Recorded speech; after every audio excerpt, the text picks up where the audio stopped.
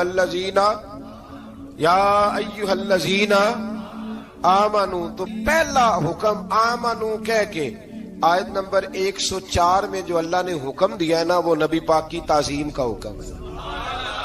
پہلا حکم ہی اللہ نے حضور کی عزت اور ناموس کا ارشاد فرمایا۔ پہلا اس ترتیب کے لحاظ سے وہ ہوا یہ کہ جب نبی پاک کو بات ارشاد کرتے تو صحابہ کرام اٹھ کے عرض کرتے رائینا یا رسول اللہ، حضور سمجھ نہیں آئی ذرا رعایت کر دے۔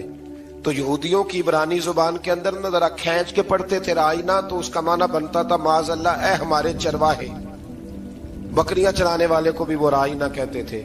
تو جب صحابہ یہ کہنے لگے تو اللہ نے منع ہی کر دیا، فرمایا میرے محبوب کے غلاموں، اس لفظ کے پیچھے چھپ کے، اس لفظ کے پیچھے چھپ کے لوگ میرے نبی کی بے ادبی کر جاتے ہیں، تو جس لفظ کا کوئی ایک معنی بے ادبی والا بنتا ہو وہ لفظ بھی میرے نبی کے لیے نہ کہو، لفظ وہ والے کہو جس میں کوئی بے ادبی کا معنی نکلے نہ۔ یہاں لوگوں نے بڑے بڑے لفظ نہیں بول دیے، پھر کہتے میرا مطلب یہ تھا، میرا مطلب وہ تھا، تو تو نے وہ لفظ بولا کیوں جس کا کوئی غلط مطلب بھی نکل سکتا تھا؟ اللہ نے فرمایا یا ایھا الذین آمنوا لا تقولوا رائینا، اے ایمان والو رائینا کہو ہی نہ۔ تو یا اللہ کیا کہیں؟ فرمایا وقولوا انظرنا، تم کہو یا رسول اللہ ایک نظر فرمائیے۔ انداز دیکھیے، انظرنا ایک نظر۔ تو ہمارے بزرگ تو پہلے بڑے پیار والوں نے کہہ دیا یا رسول اللہ انظر حالنا، کہتے کہاں سے لاتے ہو جملے؟ میں نے کہا اللہ کی کتاب سے، یا رسول اللہ انظر حالنا یا حبیب اللہ اسمع قالا، تو تم کہو انظرنا، محبوب نظر کرم کرے، واسمعوا، اور کیا ضرورت ہے دوبارہ پوچھنے کی؟ اللہ کہتا ہے پہلے ہی دھیان سے سنا کرو، پہلے ہی واسمعوا، پہلے ہی احتیاط سے سنو، وللکافرین عذاب علیم، اور کافروں کے لیے دردناک عذاب ہے۔ لے جی اسی پارے میں اللہ تبارک و تعالیٰ نے پھر اہل یہود کا ذکر کیا، تو یہود کہنے لگے کہ ہم حضرت ابراہیم کے ماننے والے ہیں، تو اللہ کریم نے وہ بھی ذکر کیا کہ میں نے تو ابراہیم کو آزمایا ہے، وَإِذِ ابْتَلَىٰ إِبْرَاهِيمَ رَبُّهُ بِكَلِمَاتٍ فَأَتَمَّهُنَّ، ہم نے ابراہیم کو کچھ چیزوں سے آزمایا ہے، وہ ہماری آزمائش پہ پورے اترے۔ قَالَ إِنِّي جَاعِلُكَ لِلنَّاسِ إِمَامًا، تو پھر ہم نے انہیں کہا کہ ہم آپ کو پوری دنیا کا امام بنائیں گے۔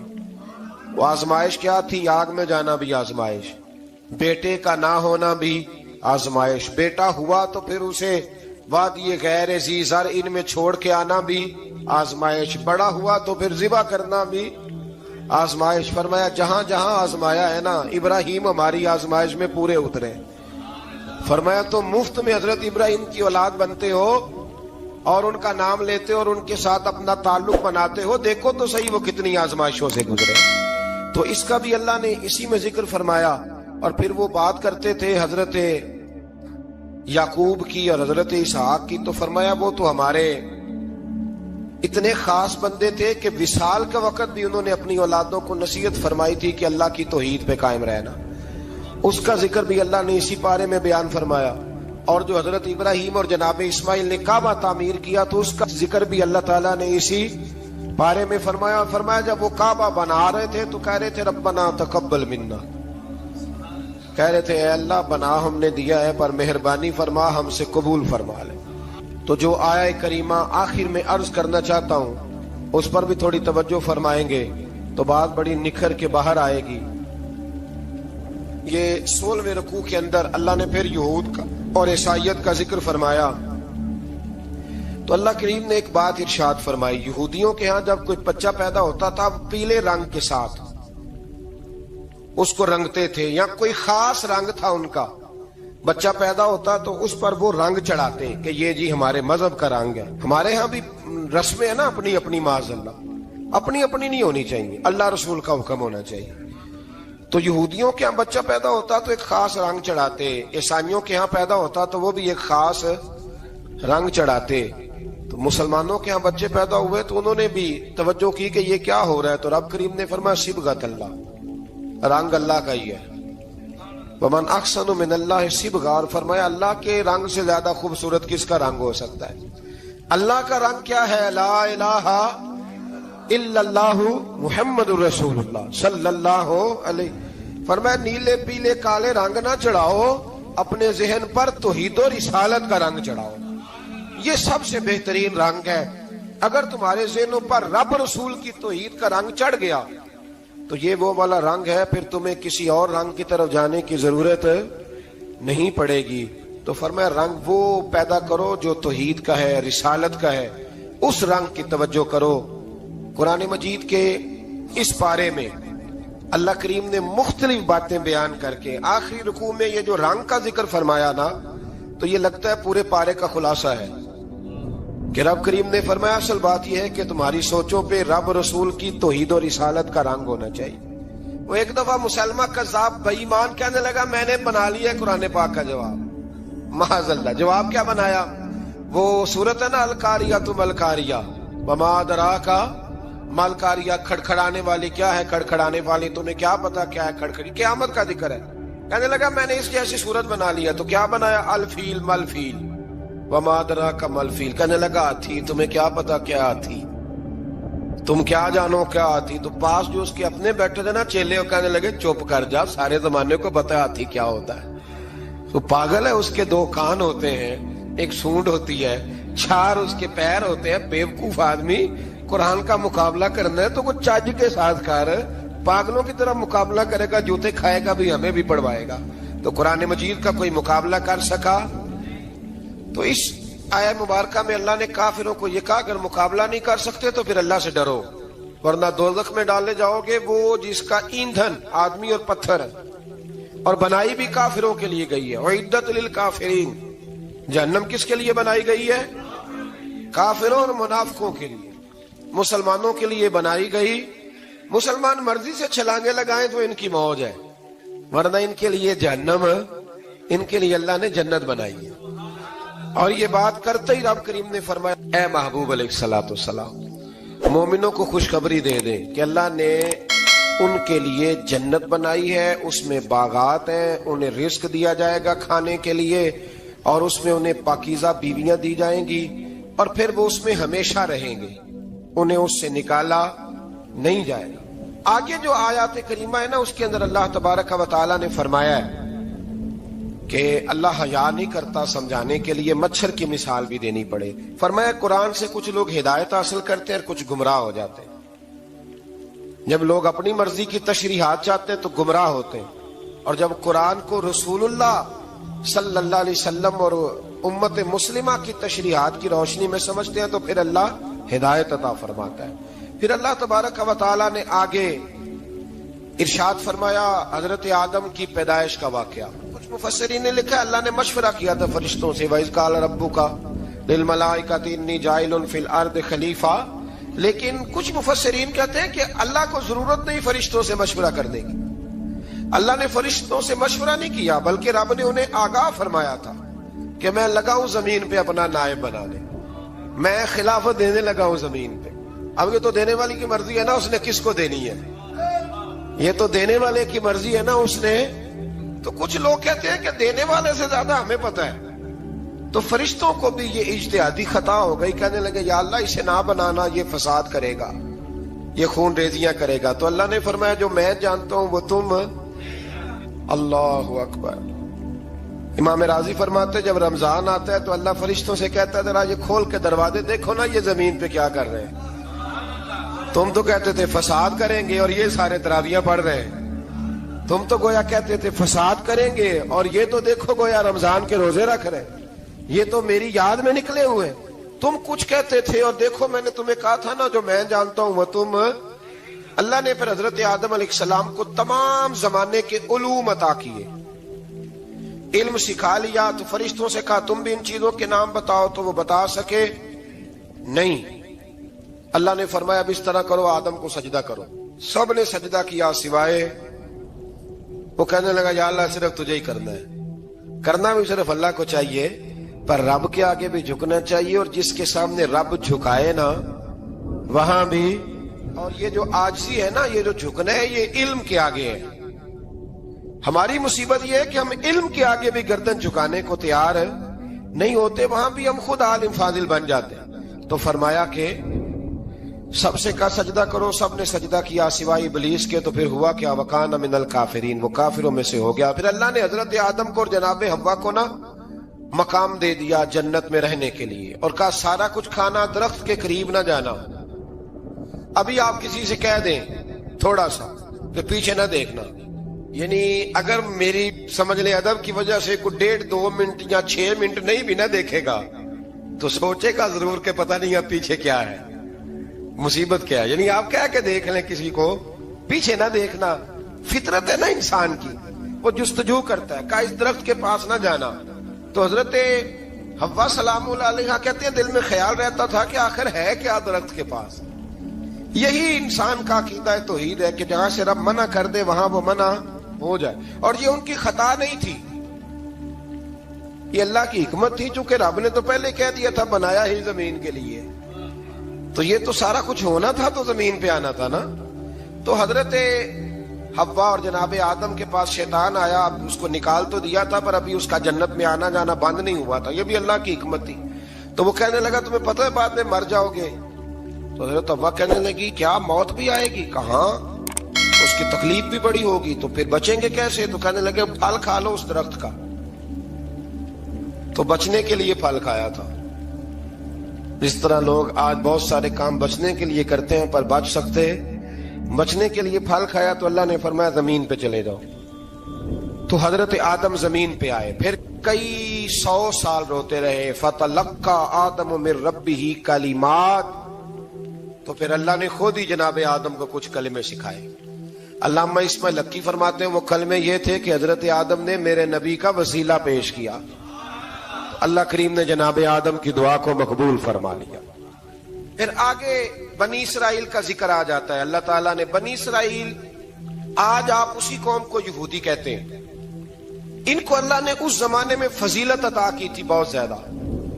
تو عرب کے اندر جب نبی پاک علیہ السلام نے اعلان نبوت کیا تو کچھ لوگوں نے یہ کہہ دیا کہ اگر یہ یہودی کلمہ پڑھ لیں گے تو ہم بھی پڑھ لیں گے۔ تو پھر اللہ نے انہیں یاد کرایا کہ تم اصل میں کیا ہو، تمہیں کلمہ پڑھنا چاہیے۔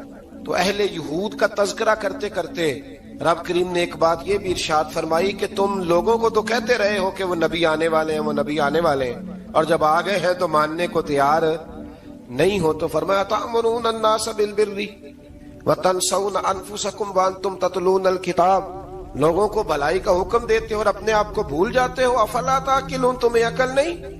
پھر اللہ نے انہیں یہ بھی یاد کرایا کہ یاد کرو وہ زمانہ کہ جب فرعون نے خواب دیکھ لیا تھا کہ کوئی بچہ اس کی سلطنت کو تباہ کرے گا، تو پھر اس نے تمہارے بچوں کو ذبح کرانا شروع کیا اور تمہاری بیٹیوں کو چھوڑتا تھا۔ فرمایا یہ بھی تو تم نے دیکھا، میں نے تمہیں پھر تم سے کہا جہاد کرو قوم عمالقہ کے خلاف، تو مقام طیہ میں جا کے یہ لوگ کہنے لگے ہم سے جہاد نہیں ہوتا۔ اللہ نے انہیں ایک میدان میں قید کر دیا۔ بڑی دلچسپ بات، قید تو لوگ ہوتے ہیں نا چار دیواری میں، تو اللہ نے بنی اسرائیل والوں کو جب انہوں نے کہا ہم جہاد نہیں کریں گے تو اللہ نے میدان میں قید کر دیا۔ میدان میں، یہ یاد رکھیں، جب انسان اللہ کی نافرمانی کرتا ہے تو اسے ایسی قید ملتی ہے جس کا اس نے تصور بھی نہیں کیا ہوتا۔ ایک میدان ہے مقام طیہ، قید ہو گئے، سارا دن سفر کرتے تھے، سارا دن، تو رات کو تھک کے سوتے تھے، صبح اٹھتے تھے نا جب، تو وہیں ہوتے تھے جہاں کل صبح چلے تھے۔ تو رب جب کسی کو قیدی بناتا ہے تو اسے زنجیروں کی، سلاخوں کی ضرورت ہے۔ دعا فرمائے اللہ تبارک و تعالی غموں سے نجات عطا فرمائے، یہ دعا فرمائے، ایسی قید دیتا ہے کہ جس سے پھر چھٹکارا ہو سکتا۔ تو بنی اسرائیل کا بہت زیادہ تذکرہ اس بارے میں اللہ تبارک و تعالی نے پھر بیان کیا، اور پھر کہا کہ انہیں جو حکم دیا جاتا تھا یہ اس کی سرتابی کرتے تھے، پھر اللہ نے ان پر ذلت نازل کر دی اور یہ ہمیشہ اس کا شکار ہے۔